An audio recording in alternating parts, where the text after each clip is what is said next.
menahan lapar dan haus, menahan hawa nafsu. Di puasa ini kita diajarin untuk bertakwa kepada Allah dengan cara hal-hal juga mungkin nggak bisa ngebayangin ya bagaimana karena kita masih hidup gitu. Nah, di situ saya pernah mimpi beberapa kali tentang saya meninggal gitu. Ya lalu, ya Allah, ini tuh nggak tenang, benar-benar nggak tenang. Tapi Allah jawab di surat Yasin itu karena kepada Allah lah kita kembali gitu. Jadi apa sih yang harus kita takutin? Nah, kita tuh hidup di dunia tuh ibarat kayak kita naik kereta terus kita cuman kayak transit. Nah, masih banyak masih perjalanan setelah kehidupan gitu. Jadi hidup bukan hanya di dunia aja. Nah, di sini juga acara kurma ini juga mengajarkan kita bahwa kita mengamalkan Al-Quran karena apa? Kita sebagai manusia harus bermanfaat untuk manusia yang lain. Jadi di sini saya membagi cerita saya. Kemudian insya Allah teman-teman mendapat manfaat dari apa yang saya katakan gitu. Nah, mulai dari sekarang jangan sungkan-sungkan untuk kalau misalnya nggak ada pertanyaannya, kecuali pertanyaan dari dosen atau makalah ya, itu mah jawabannya ada di Google juga bisa. Nah, tapi kalau misalnya pertanyaan-pertanyaan yang mungkin kalian bingung selama ini dan kalian kenapa sih kayak gini, nah kalian nggak usah bingung karena semuanya tertera di Al-Quran gitu. Nah, Al-Quran ini tuh salah satu kitab yang nggak pernah berubah dari awal.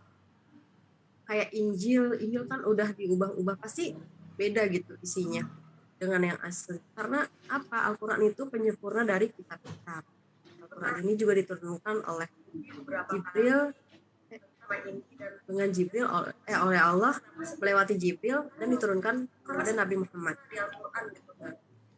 Sini sudah dijelaskan bahwa banyak sekali juga kisah-kisah yang diceritakan di dalam Al-Quran ya kan.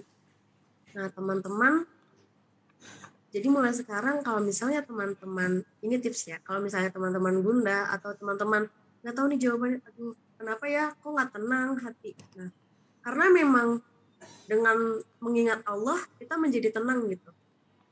Ada di Al-Quran juga itu disebutkan ya kan.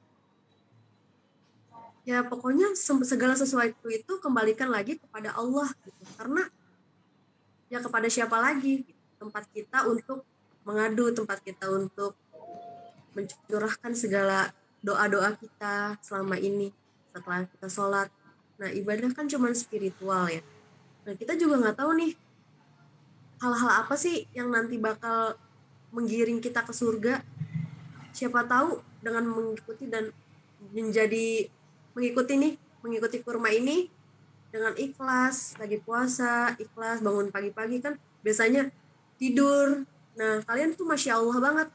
Pagi-pagi lebih milih ikut kurma daripada tidur lagi. Gitu. Nah, ini patut diapresiasi karena siapa tahu aja hal-hal kecil ini yang kalian lakukan dengan ikhlas itu bisa memberatkan timbangan kebaikan kalian.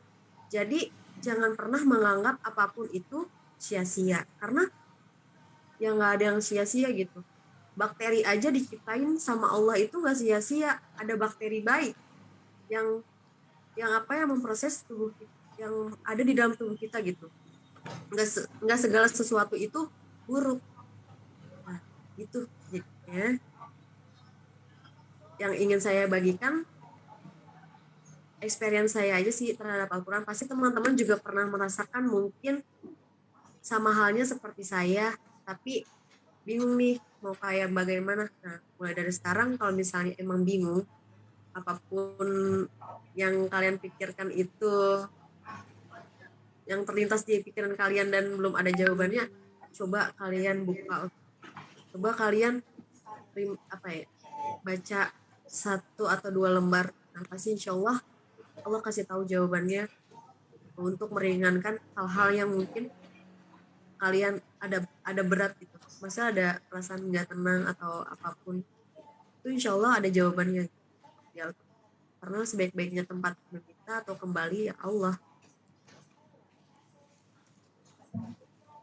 waktunya berapa menit lagi? Mohon maaf.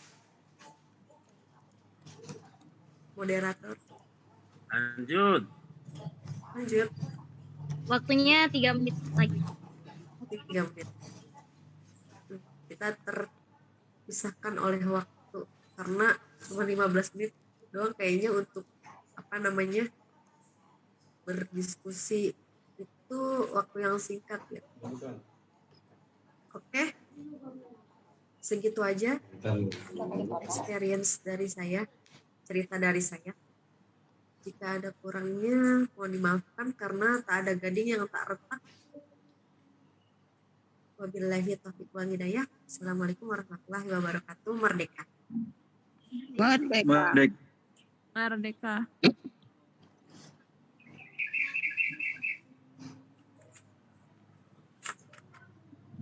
Baik teman-teman, jika ada yang ingin ditanyakan, insya Allah saya bisa jawab. Atau jika tidak bisa jawab, kembalikan lagi kepada teman-teman yang insya Allah bisa jawab. Dipersilakan.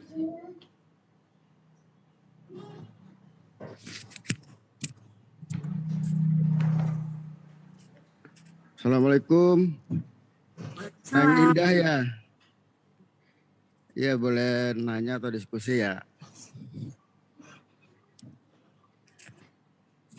Ya itu tadi disampaikan oleh pemakalah atau Mbak Indah tentang Quran adalah petunjuk buat manusia gitu kan. Nah pertanyaannya Al-Quran itu untuk manusia atau untuk umat Islam sih? Terus kemudian korelasinya dengan puasa tadi Al-Baqarah 183. Kenapa di dalam Quran 183 saum untuk orang beriman? Itu korelasinya seperti apa? Penjelasannya seperti apa?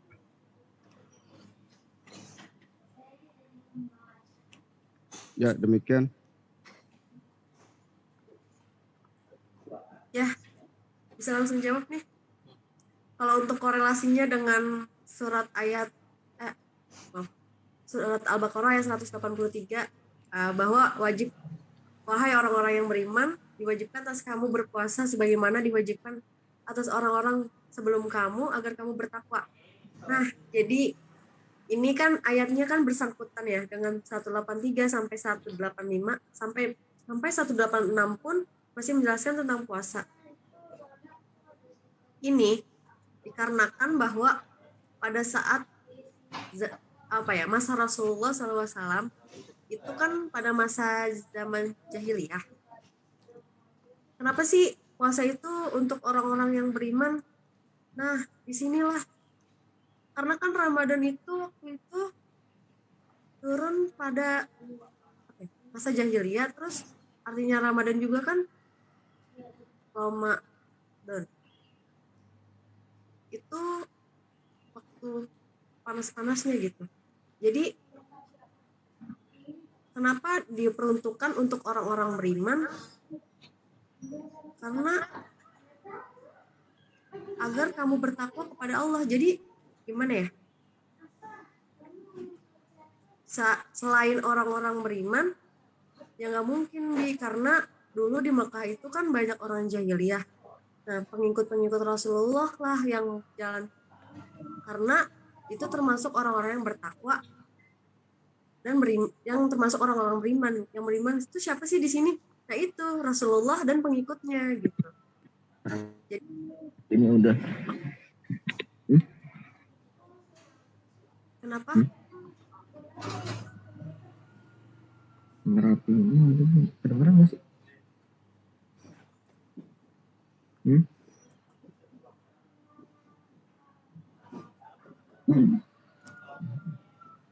Ya, halo. Halo, lanjut masih disimak. Lanjut ya. Ya, jadi orang-orang beriman di sini tuh konotatifnya tuh pengikutnya Nabi Muhammad ya.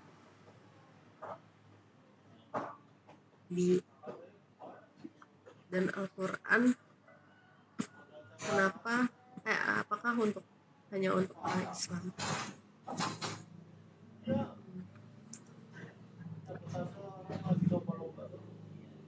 Ya Bi, tadi pertanyaannya gitu nggak? Al-Quran Ya, pertanyaannya Al-Quran itu untuk manusia secara umum atau untuk umat Islam saja? Oke, bismillahirrahmanirrahim. Jadi mau coba jawab lagi ya. Coba nanti kalau misalnya memang ada teman-teman yang koreksi atau menambahkan boleh ya. Karena ini kan perspektif saya, mungkin perspektif teman-teman berbeda gitu. Karena kan pemikiran kita berbeda-beda. Nah ini kan jadinya sesi diskusi. Jadi kayak gini, tadi kan dijelaskan bahwa Al-Quran itu sebagai petunjuk, penjelas, dan pembeda. Nah, di sini yang memahami Al-Quran ya jelas orang-orang yang mendalami Al-Quran, yang memahami Al-Quran. Nah, Al-Quran itu diperuntukkan untuk manusia. Kenapa? Untuk petunjuk hidup. Bukan hanya untuk orang Islam saja gitu, kalau menurut saya. Karena di sini dijelaskan apapun tidak diperuntukkan hanya untuk orang Islam saja. Karena ada juga orang Muslim yang kayak orang-orang meneliti gitu, melihatnya Al-Quran. Kalau menurut saya, Al-Quran bukan hanya untuk orang Islam gitu, tapi untuk manusia secara umum, secara universal. Karena di sini tuh lengkap banget, bener-bener gak tahu lagi apa ya. Allah tuh menyusun ini tuh Masya Allah banget. Semuanya ada, dari buah, dari lingkungan, dari puasa tadi. Terus ya secara umum gitu dijelasinnya di Al-Quran tuh ada. Dan menurut saya tuh Al-Quran tuh secara universal sebagai petunjuk, penjelas dan pembeda bagi orang-orang yang mengetahui gitu. Jadi kalau misalnya kita paham, lihat kamera dulu. Kita pahami betul nih Al-Quran, nah pasti kita tahu gitu makna-makna dari Al-Quran yang 3 itu tadi. Itu kalau itu khususnya untuk orang Islam gitu, maksudnya kan kalau misalnya kita kan sering nih ada pelajaran yang khusus gitu agama, pasti kan dijelaskan juga Al-Quran tuh untuk apa sih. Nah tadi tuh untuk petunjuk, penjelas dan pembeda. Penjelas petunjuk untuk apa? Untuk kehidupan. Nah, ketika sama halnya ketika kita ingin membeli barang. Nah, ketika kita beli barang pasti kan ada dus. Nah, di dalam dusnya itu ada tata cara atau petunjuk pemakaiannya, nggak mungkin nggak ada. Nah, itu tuh kayak sama seperti Al-Quran. Ada petunjuk. Nah, penjelas gimana cara makainya, ini masangnya gimana. Kayak misalnya kulkas, cara nyalain lampunya gimana, terus masang rak-raknya gimana. Nah, terus Al-Quran juga sebagai pembeda yang hak, yang dan yang batil, yang kiri dan yang kanan. Nah, kayak misalnya kenapa sih kita nggak boleh pacaran? Nah, kan itu batil. Nah, terus dijelaskan lagi. Nah, karena setiap orang diciptakan berpasang-pasangan. Nah, itu apa namanya? Yang haknya tuh menikah gitu ya kan, menikah gitu. Jadi kalau menurut aku terus Al-Quran sebenarnya ini diturunkan untuk manusia secara universal, tetapi jika untuk memahaminya itu untuk orang-orang beriman yang tahu betul Al-Quran ini gunanya untuk apa, sebagai petunjuk, pembeda, penjelas dan pembeda. Bagaimana teman, apakah ada yang ingin menambahkan? Nah, Baik Indah, sepertinya ada dari Fitri Anissa, ada di chat. Boleh? Ini lagi streaming.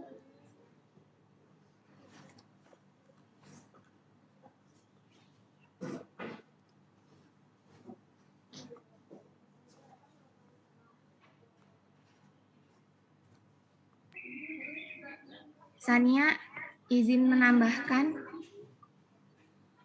Iya boleh. Baik, bismillahirrahmanirrahim. Saya ingin coba menambahkan. Tadi pertanyaannya, Al-Quran itu untuk umat manusia atau hanya orang Islam saja? Kalau menurut pemahaman saya, Al-Quran itu berlaku untuk semua umat manusia. Namun kalau untuk kenapa berpuasa itu hanya untuk orang-orang beriman? Karena begini, ketika orang ingin melakukan puasa, itu kan dia harus punya keyakinan dulu.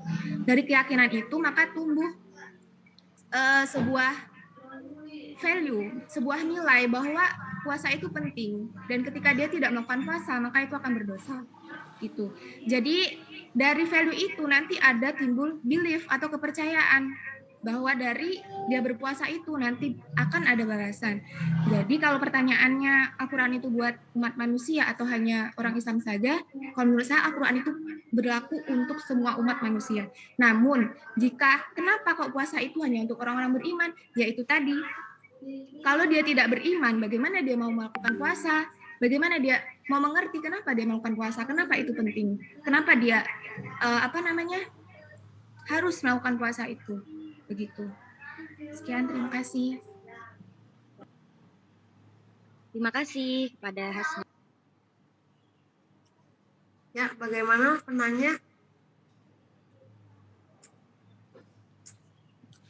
Ya, terima kasih atas penjelasannya, sudah secara parsial sudah cukup jelas, paham, dan sudah bisa dimengerti bahwa Al-Quran tadi memang untuk manusia, cuma belum konteks kenapa di sisi lain adalah untuk manusia secara umum. Ya, perintahnya adalah huda linnas. Ya, terima kasih, sudah bisa cukup bisa dimengerti. Oke, apakah ada lagi pertanyaan?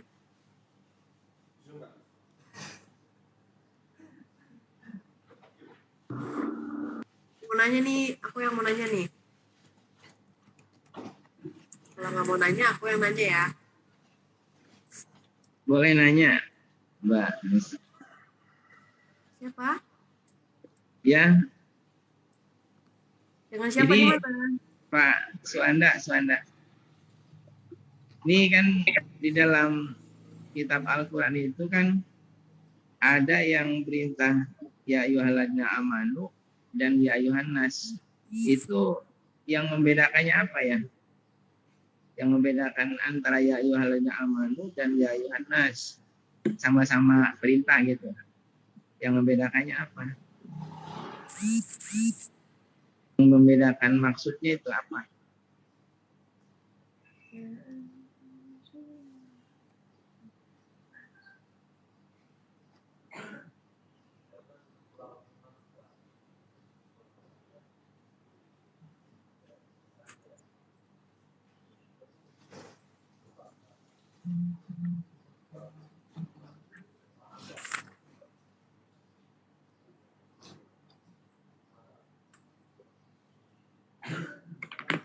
Halo. Iya. Sabar Pak Suanda, lagi dicariin dulu. Lagi hujan gede nih, nggak kedengeran.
Mungkin mohon izin ke Mbak Indah atau Neng Indah sedikit mencoba menafsirkan tadi pertanyaan Pak Suwanda yang membedakan ya ayuhanas dan ya ayu hal mukminin misalkan atau orang-orang beriman ya. Ya Pak Suwanda ya. Pak Suwanda. Siap Agus, siap Agus. Ya, jadi yang membedakan ya ayuhanas, manusia dan orang-orang beriman gitu kan.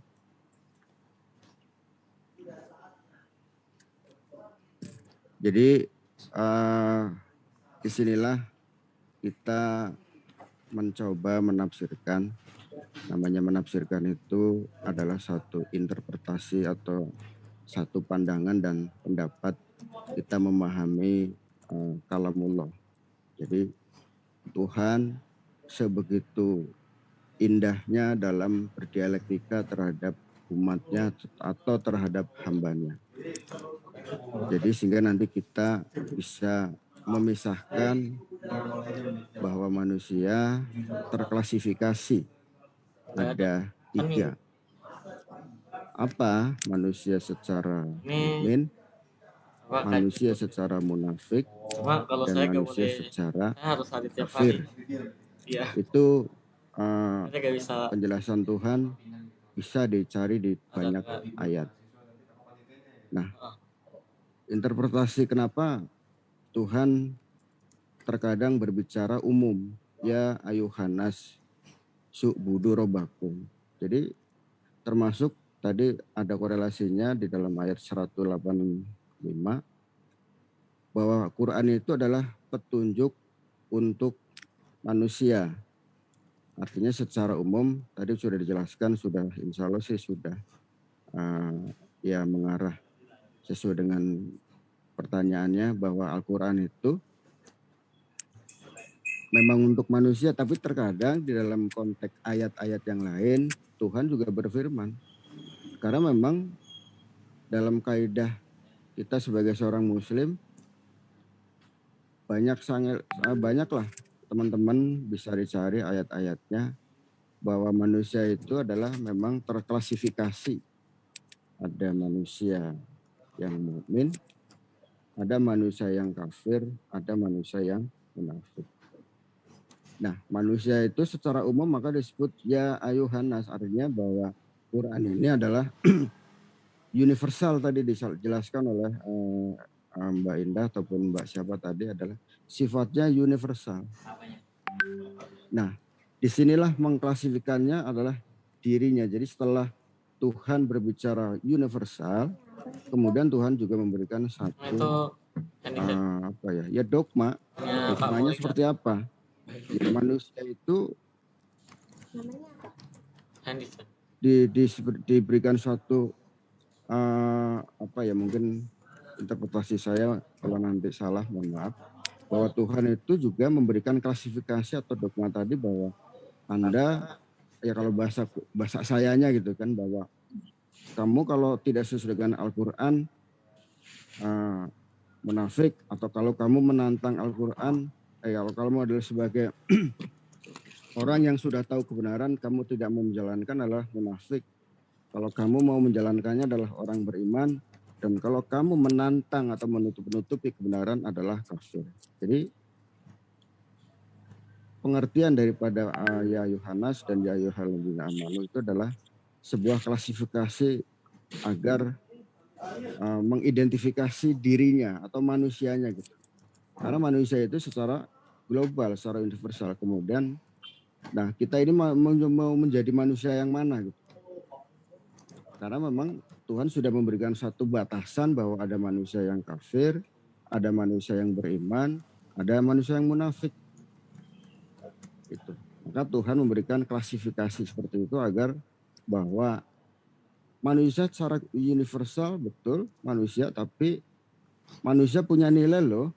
Maka ada yang pernah kita dengar bersama, apa nilainya? Ya nilainya adalah nilai kemanusiaan dan nilai keimanannya. Karena bicara keimanan tentunya akan sangat luas penjelasannya atau bahkan sangat masif, karena bicara keimanan itu bukan hanya umat Islam saja. Dr. Syekh Ar-Rasyidi Panji Gumilang mengatakan bahwa ya agama lain pun juga punya keimanan, karena bicara keimanan adalah bicara keimanan kepada Tuhan, hanya konteksnya mungkin tidak seperti kita sebagai seorang muslim atau sebagai seorang muslim lah. Akan tetapi kalau bicara keimanan sama, mereka juga percaya dengan adanya Tuhan. Nah, disinilah maka saya katakan nanti konteksnya perbedaannya ya ayuhanas sama ya ayuhal muslimin misalkan, atau ya hayu al mukminin. Jadi orang-orang beriman itu seperti itu. Jadi konteksnya adalah perbedaannya manusia itu disebut sebagai umum, universal, tinggal tergantung nanti manusia itu sendiri mau mengklasifikasikan dirinya atau mengidentifikasi dirinya sebagai apa. Maka karena Tuhan itu sudah mempunyai garis ya 3 hal tadi. Seperti itu Mas Budiman, Pak Budiman, Pak siapa nih tadi lupa. Pak Suwanda. Mungkin saya penjelasannya. Jadi intinya klasifikasi Pak ya? Iya, jadi inilah maka kita dalam belajar konteks Al-Quran itu adalah dialektika gitu. Artinya Tuhan itu memberikan satu dalam kalamullahnya itu adalah ya memang kita harus memahaminya secara dialektika. Ketika Tuhan berbicara apa, kemudian nanti di ayat yang lain Tuhan berbicara apa, dan di ayat lain Tuhan berbicara apa. Jadi memang itu adalah sebuah klasifikasi kita untuk menempatkan diri kita nanti dalam posisi yang seperti apa. Itu ya cukup. Ya Pak. Waktunya sudah habis. Baik, terima kasih semuanya.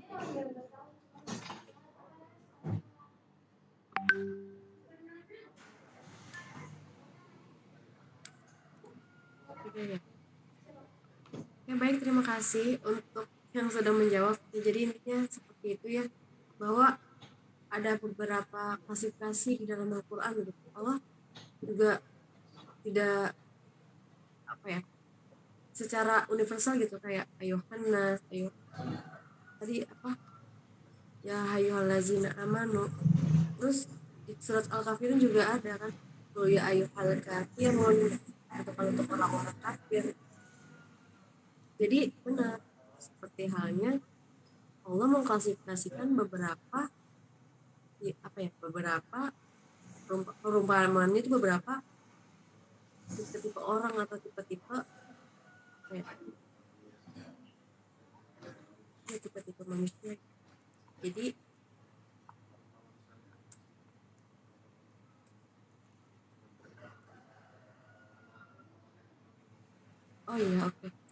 Oke, terima kasih yang sudah bantu menjawab di chat maupun tadi untuk Agus ya. Terima kasih juga yang sudah menanya. Terima kasih atas atensinya untuk kalian semua. Kalian tuh hebat, kalian luar biasa. Insya Allah apa-apa yang didengarkan dan apa-apa yang saya sampaikan semoga menjadi amal kebaikan untuk kita semua. Nah, kembalikan kepada moderator. Baik.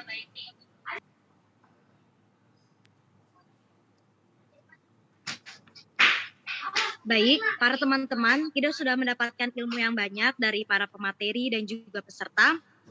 Poin-poin hari ini adalah yang pertama, Al-Quran itu bertujuan sebagai penjelas, petunjuk, dan pembeda.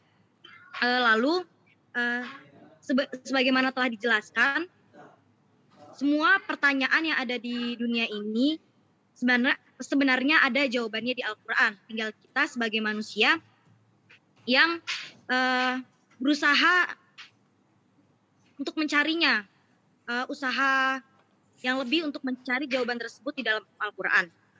Selanjutnya,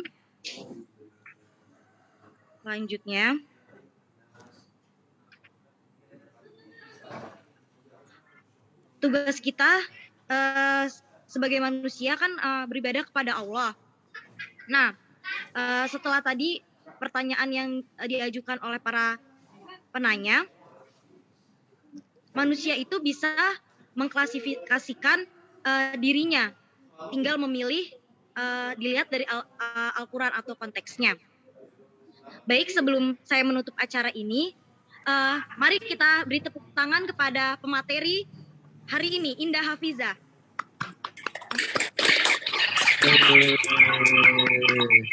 Selanjutnya, terima kasih kepada panitia OMI yang telah menyelenggarakan acara, dan kepada semua dari kita, teman-teman yang tercinta yang luar biasa yang telah mengikuti acara ini.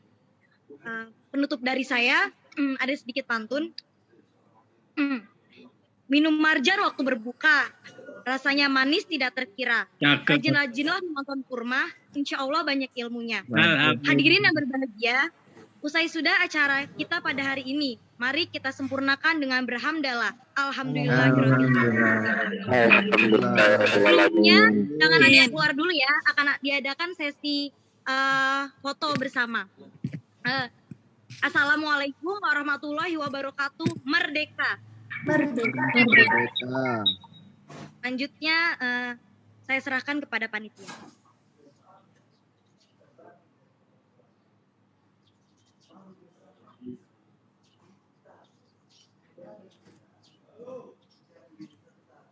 Untuk sesi foto diharap semua peserta untuk on kamera ya.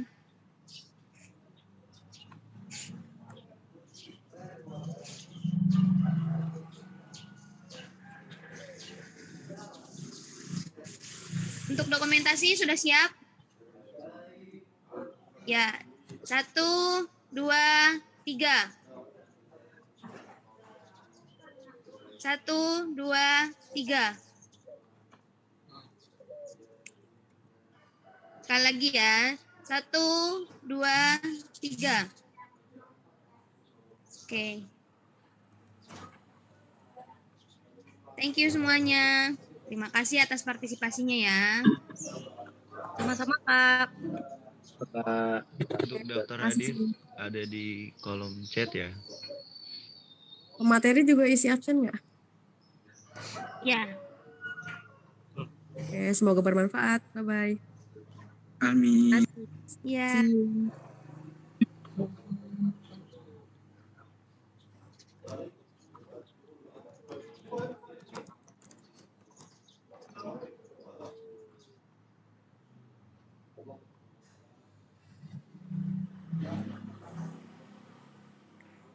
Kak Dina, tadi saya mau bertanya. Yang jawab siapa nih? Ya, halo.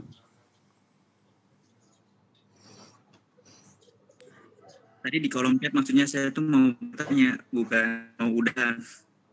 Oh, ya waktunya udah habis. Next time ya.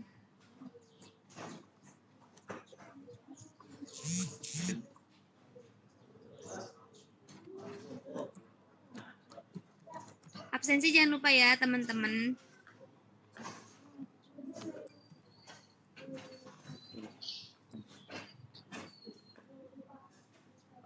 Kok MD 02 nggak ada ya, Kak? Di link absen apa di kolomnya? Oh. Panitia, kelasnya semua sudah dicantumkan belum di ini absensinya?